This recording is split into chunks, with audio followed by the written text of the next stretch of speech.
Just going to give a quick rundown on how the business was formed and what's our mission. So to become a successful agent, you need to keep generating new business. This can be through local advertising, social media, saying how great you are, of course, promotions on the portals, or finally, of course, just great service. I mean, this is what EstateAgent.me concentrates heavily on. Why is that? So in 2001, I developed mypropertyforsale.co.uk. This was a private house sales website. Then in 2011, I changed it to an online estate agent. Now, I had over 1,000 properties for sale, managed purely by myself and my wife. The software I'd created for that business allowed everything to be automated. So from the start, I simply took the instruction and the upfront payment. Then I appointed this all on the one form to a local DEA who are all freelancing for me. They then got all the information through. They contacted the vendor, liaised with them, and then simply uploaded everything for their approval. And then once it was all approved, they clicked the button and I got notification that the property was ready to go live. I specialise really in getting everything done automatically to give you more free time for other things. So one good thing, when I took a viewing over the phone, I always took an email address to create an online account for the viewer. Now this in 2012 was pretty unheard of, and I turned many viewers into new customers. They really loved the system and it just grew unbelievably. Some days I was having 10 new instructions.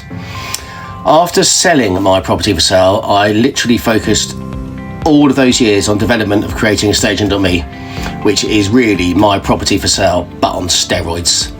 My philosophy is that agents should not be knocking doors, leafleting, etc. to get more business. They should be impressing the clients that they already have. Happy customers tell their friends, who tell their friends, etc. Word spreads easily, and the best thing of all, it's free.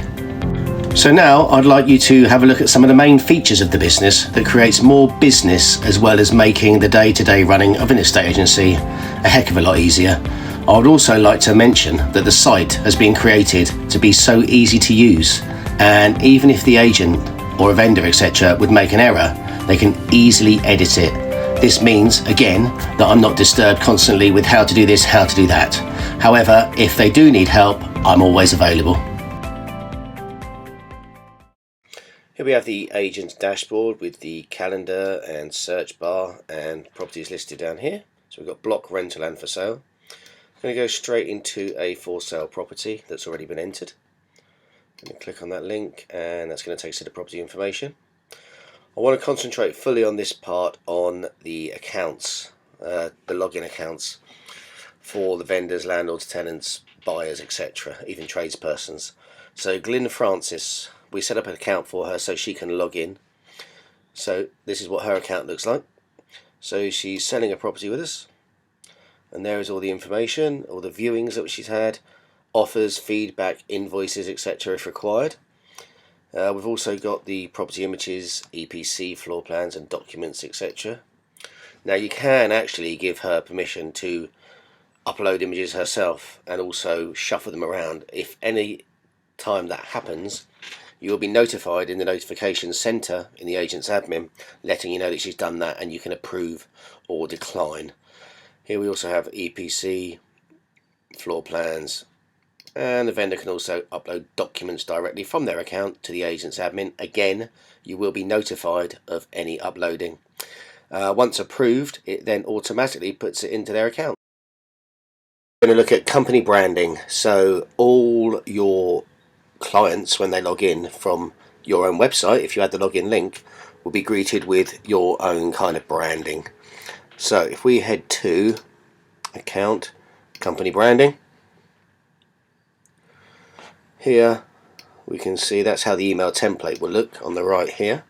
So if we wanted to, we could make our primary colour that green kind of colour. Primary text we could make pink. Secondary colour, which is the line underneath, we could make that to yellow. We can even do the button background colour. We can do button text colour, and we can actually add a border as well in a different colour, and we can make the text bold. I'm not going to save that for this one, but it's just so easy to change your branding. I mean, you should only really need to do it once, but really worth taking the time to do that. Actually, I will just show, I'm thinking about it. I'm going to save that. You'll see it changes as well. Now that'll be all for your viewers, clients, vendors, landlords, tenants, etc. So in the My Account section, we're going to head over to Auto Emails. Here we can activate or deactivate any of the emails that automatically get sent upon actions. So here, let's just say for example, send the vendor, the property owner, an email informing them of a new viewing. So we can click View Edit. We can change this subject, and we can change any of the body of the message at all that we like, and we can simply save it as our own new template. You can action stuff by simply just dragging it across into the box. So it's all pre-filled with everything, saving you so much time. If I go back as well, you can also notice a global footer. So if we click Auto Email Footer, you can see here we can actually add content to the bottom. So it might be, you know, enjoy your Easter break to every person that it gets sent out to, for example. We can also upload an image.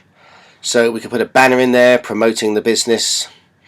Anything you like, really. You put Happy Christmas, etc., whatever you like. Next we are going to head over to Documents. So here we could create any document that we like. We can also upload PDFs, any format at all. So here we've uploaded a how to rent guide. We can see that the landlords and tenants can view that, because obviously vendors and buyers wouldn't want to view that. We've given them permission here. Now what we can also do is create a new document, and you can see you can also select a template. If you had a tenancy agreement or something, it would automatically pull that in. Worth noting as well, it would also pull in all the information required that's already been entered. So if it was the tenancy was agreed or the sales agreed, it would put in all the information from the viewing and the offers and everything, so it saves time pre-filling all that info. So if I go back here, create a new document again, I could call it test, yeah, question. We did that one. So how are we doing? Now here on the left, on the right hand side, I can drag over how I want that answered. So it's a required field. I think so, yes. I'll put that there.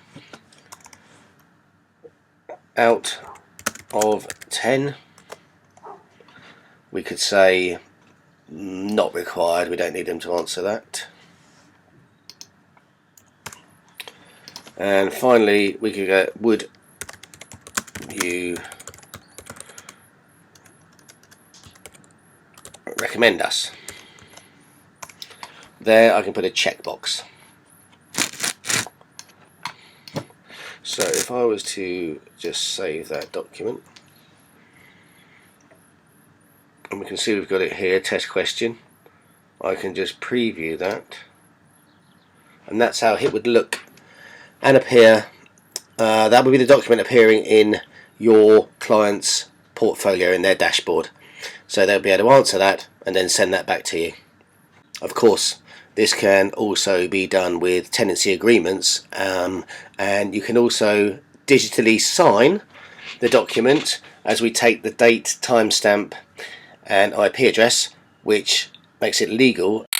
If I wanted to create a legal document against a particular property, say a vendor, say Glyn Francis here, we could literally go to Proper Documents, Legal Documents,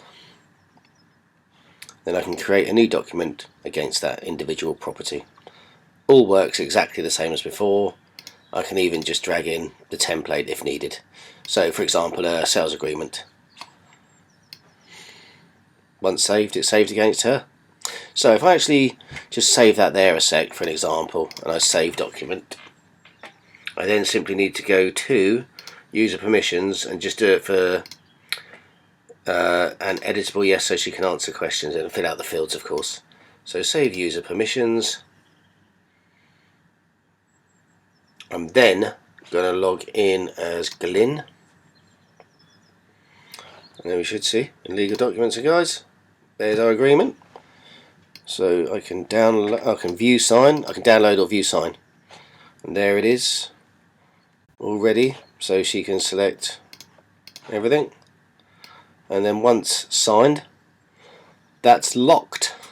So here we have our interactive calendar when what happens every time a viewing, evaluation, EPC, expiring, electrical safety report, tenants moving in and out, and invoices, etc. is automatically added to the calendar. So if we see here, we've got a viewing today, a couple of viewings today at Raisley Park Drive. There's invoices being generated, old invoices owing, electrical safety certificate is expiring. With the certificates, just to mention, when they add a electrical certificate and an EPC, it automatically defaults to let them know 7 days prior to that, but they can manually change that if they wanted 2 weeks, etc.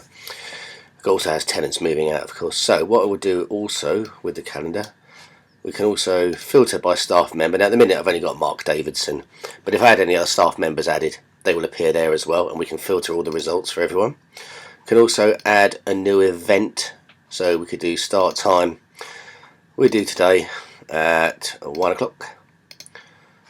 Sends 1:30. We'll just put meet David at house. So what we can also do is it relevant to a property? Yes, we're going to do it to 1 Raisley Park Drive. It's bound to remember staff. Well, yeah, okay, we'll do Mark Davidson. So that's now added.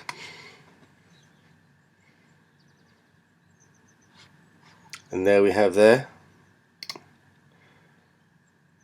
meet David at house. We're now going to do invoicing. So this tab will show us all the invoices that have been paid, or recurring payments as well, that have all been set up. So we can see on this one here. So it's for Jennifer. She pays £100 weekly. It started on the 28th of December. There is no end date because she's not got a date that she's moving out yet. So as it's weekly, we've got the invoices date raised each Wednesday, so she'll get notification that it's due, and then she will receive the payment needs to be paid now every Friday.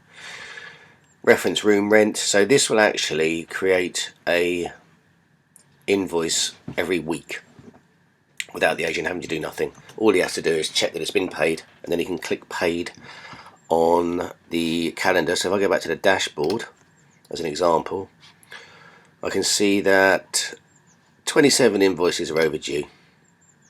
So we just take one of these for example. We will look at this one. Let's imagine that they've paid us. So we've checked they've paid. I'm going to mark that invoice as paid. They paid yesterday to the bank. So I'm going to mark that as paid now. So we can there see that that invoice has been paid. And that will also appear exactly the same in their dashboard as a PDF. They will also be emailed to them, but they can access that at any time for their records. So if we go back to the dashboard, and if we go to, for ease, we'll carry on with Raisley Park Drive. Click on that. We're now going to create a invoice. So what we can say is, let's say that the front door was sticking. So it's from us, and it's going to be to Glyn, the vendor. And we are going to do invoice date today. Due date, ideally by Saturday. We can reference door stuck. We were charged £30. Front door was sticking. So now I can add more items as well if I'm doing multiple items on this invoice, but I'm just going to create that one for the minute. So we can now see that we've got an invoice here. So if I quickly log in to her account, selling a property, yep, so we can see the invoice there. The door stuck £30. So if I just see there that it's due, so if I go back to here and mark that as paid, because she paid straight away, good customer. Now go back to there and refresh. You can see that that invoice is paid. and that will always be in there. All of her invoices will always be there for her reference. Now we're going to head over now to do a recurring invoice. So we will go back to and recurring payments. We're now going to say that we're going to charge her £20 per week for marketing. So you can backdate or forward any dates here. We made it that easy. End date we're not sure because when we're going to sell it. Invoice date, we're going to raise the invoice on a Monday and we expect her to pay every Thursday. And we will put marketing. That's done. So now Monday of each week she will get a invoice come through, and we will then be notified when it needs to be paid in our daily calendar. Once it's paid again, it'll be saved into her folder against her property. Super easy to use. We're now going to take an offer on a property. The main objective is to show the property chain page. So we see that John Simmons, we'll use him. So we're going to go to offer, add new offer. John Simmons. Got all of his information saved from before. We didn't take the address before, but we will be taking it now. And we will do that. Here's number 2 Pine Court. Do they have a property to sell? Is the property on the market? No. Reason? Property on the market? Yes. Are you their agent? No. Agent's name. So we're going to drill down all that way. So for now we'll just do no property to sell. We've got other boxes there that can be added, inclusions, cash mortgage, etc. So we're going to offer, it's up for £550, we're going to offer £540,000. Save offer. Now that would have also been updated to the vendor's account and John's account as well with the offer, and it will say this waiting. So we're pending at the moment. Okay, so we're going to reject that offer. Now we can go back to add a new offer. They want the full asking, so we're going to go back to John Simmons. So all the info put back in for us. We literally scroll down. Okay, 550. Save offer. Been instructed to accept, so we're going to accept that offer. So that's all done. So now we can make that property sold STC when we're ready to. We can also unaccept again, but we're going to mark it as sold STC. And now we come to the chain page. So here we can get Glyn's solicitors information, so we can start typing, say, Blunt solicitors, all the staff members there from Blunt's. I can just save that. I can add a new staff contact as well if I need to, in case the person's new there, etc. And so what I'll do just now, this isn't going to send anything, so I'm going to save John Burke as the solicitor for Glyn selling Rosy Park Drive. So that's all there for there. Now we've got our buyer here, John Simmons. Again, easy, just enter his solicitor information and everything as well. Now we can also drill down even more. As we can also go above with this, but what we can ask is, does the person's purchasing have a property to sell? No, yes. It asks everything, basically all the information required to put this into the chain. It looks a little bit complex, but it's not. So is it being sold privately, for example? Are they purchasing a property?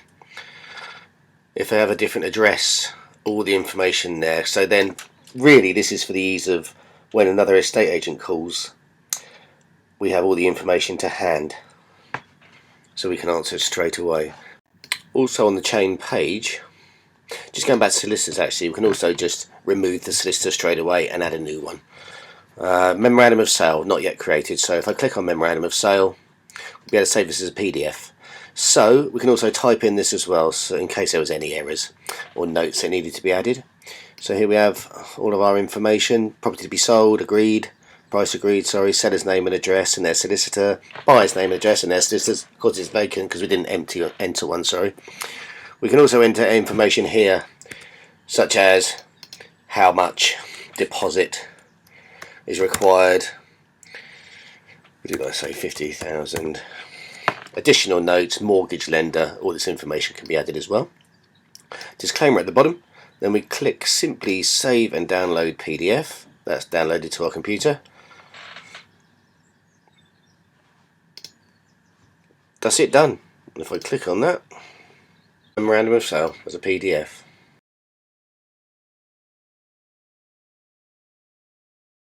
Okay, so here we are in the message center. We're going to just browse. We can see all the previous messages that are here against each person. So I just sent a message to Glyn actually. I'm just going to clear. We've got our notification center here. And it tells us that a new message has been added for a task. Claire Ashwell's uploaded a document to her flat. And there's a new maintenance task been added as well. So if we were to click on that, it takes us straight to see what's happening with that maintenance task. So I'm going to go back to message center. I'm going to send another message to Glyn. Sorry. Any time after 10 would be great. So send the message to Glyn. So now we're going to log into Glyn's account. As you can see here, we've got 2 offers now been listed for her, and if we click on those, we will see from just previously John Simmons, the rejected offer 36 minutes ago, and there's the accepted offer. So if I go to her message center, she'll there see. You'll then see the mess. She will then see the messages that have come through on the system. She'd have also been emailed these messages as well, and if out and about, she can simply reply to the email and it will put it into the system. So I will put from Glyn, will be there. If I just send and then go back to our agents admin, new message for me, there you go, will be there. So that's also, this keeps a good log of everything as well. And of course, if it's someone else logged in on into the staff profile, it will be listed, the chat will be listed against their name as well. So she's got 5 notifications here. So there we go, back to there. A new offer was added, marked as rejected. A new offer was added, all accepted, congratulations, marked as sold STC. They would have all been emailed as well to keep Glyn up to date all the way. So now we're going to just have a quick look into rental properties. You see we've got one here for rent, we've got one that's let. Just to show you briefly, adding a rental property, pretty straightforward stuff. Does the landlord have a different address, joint, multiple, etc.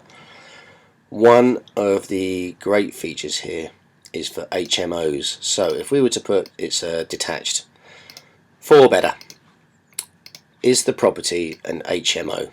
So if we tick yes, we can then add per room, we can name it basement, penthouse, etc.